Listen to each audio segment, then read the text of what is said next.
All right, let's read what thus says the Lord today. Reading out of Hebrews chapter 11, starting from verse 23, ending at 29. It says, "By faith Moses' parents hid him for 3 months after he was born, because they saw he was no ordinary child, and they were not afraid of the king's edict. By faith Moses, when he had grown up, refused to be known as the son of Pharaoh's daughter. He chose to be mistreated along with the people of God, rather than to enjoy the fleeting pleasures of sin. He regarded disgrace for the sake of Christ as of greater value than the treasures of Egypt, because he was looking ahead to his reward. By faith he left Egypt, not fearing the king's anger. He persevered because he saw him who is invisible. By faith he kept the Passover and the application of blood, so that the destroyer of the firstborn would not touch the firstborn of Israel." Then final verse 29, it says, "By faith the people passed through the Red Sea as on dry land, but when the Egyptians tried to do so, they were drowned."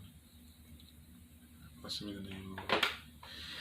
The scripture is really interesting because it's kind of a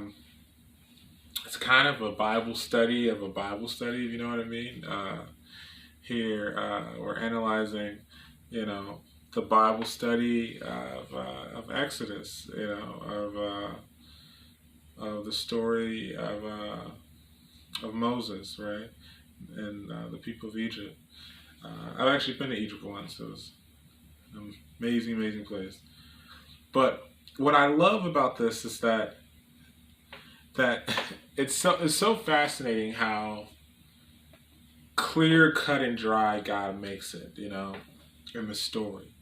Where here we have what some would even say, a member of an oppressed group, right, and an oppressed minority, or at least half minority, right, who managed to be adopted by the rulers, the people who have all the luxuries of life, the riches of the rich, of today. And not only that, but royalty on top of that. The money has your face on it.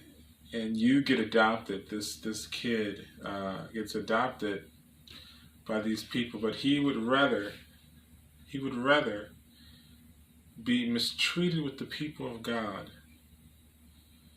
than to, where's the verse there?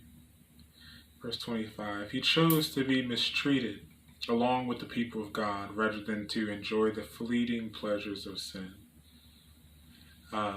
And when I read that verse too, it made me think of a quote where some might look at Moses and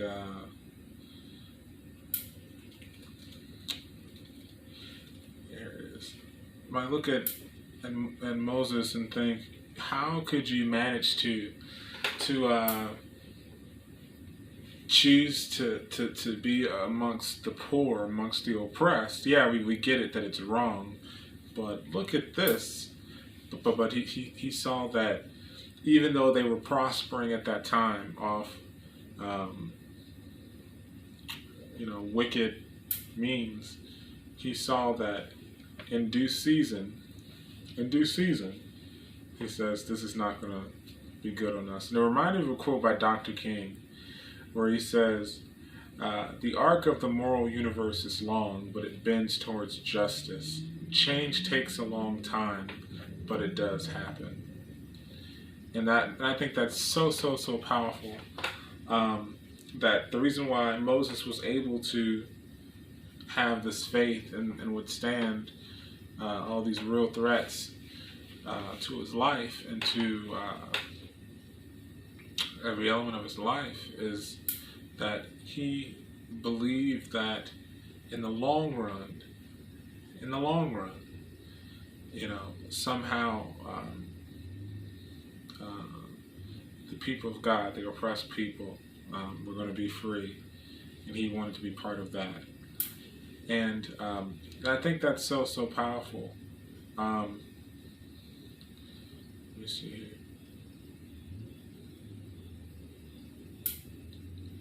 It says, by faith he left Egypt, not fearing the king's anger. He persevered because he saw him who was invisible. Oh, that's so powerful. So, the reason why he had such faith to leave, when you think about being an enemy of the state, right? An enemy of a state that isn't particularly democratic, let's just put it like that, right? An autocratic state. And you have embarrassed the powers that be. You have openly defied them. You know, history isn't too nice to people like that. But yet he had faith to leave Egypt, not fearing the king's anger. And he persevered because he saw him who is invisible. And I think of how many times in our life when we have been in situations that other people would have panicked under.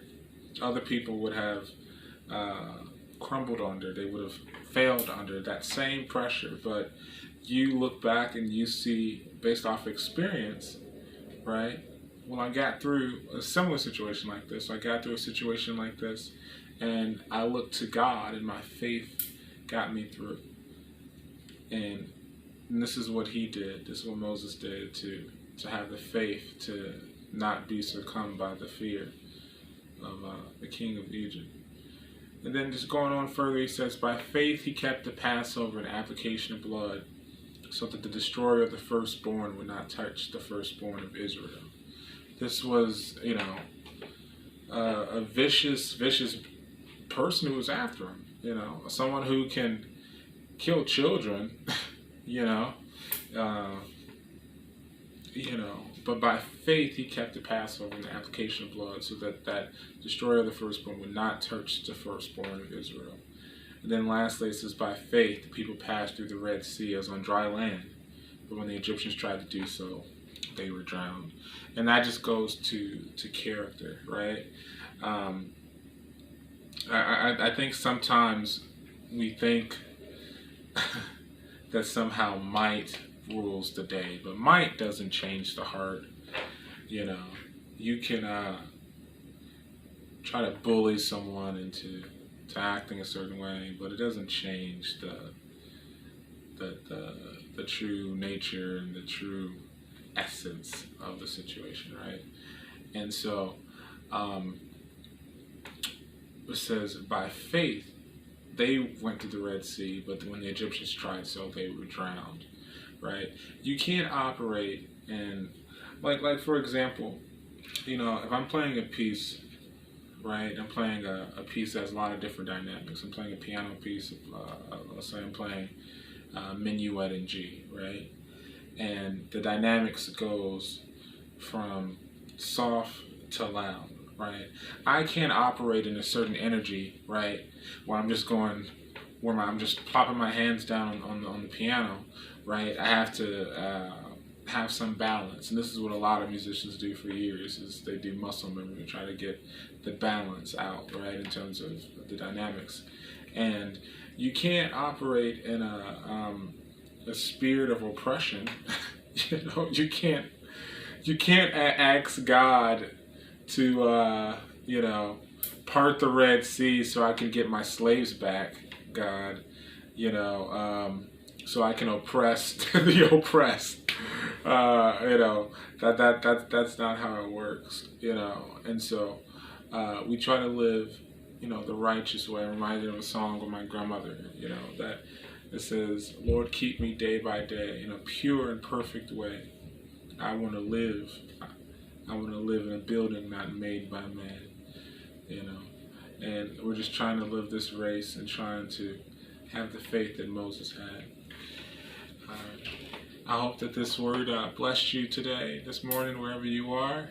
And I hope that you wake up today with faith, like Moses had, faith that doesn't worry about the insurmountable. Faith that moves towards God. God bless you.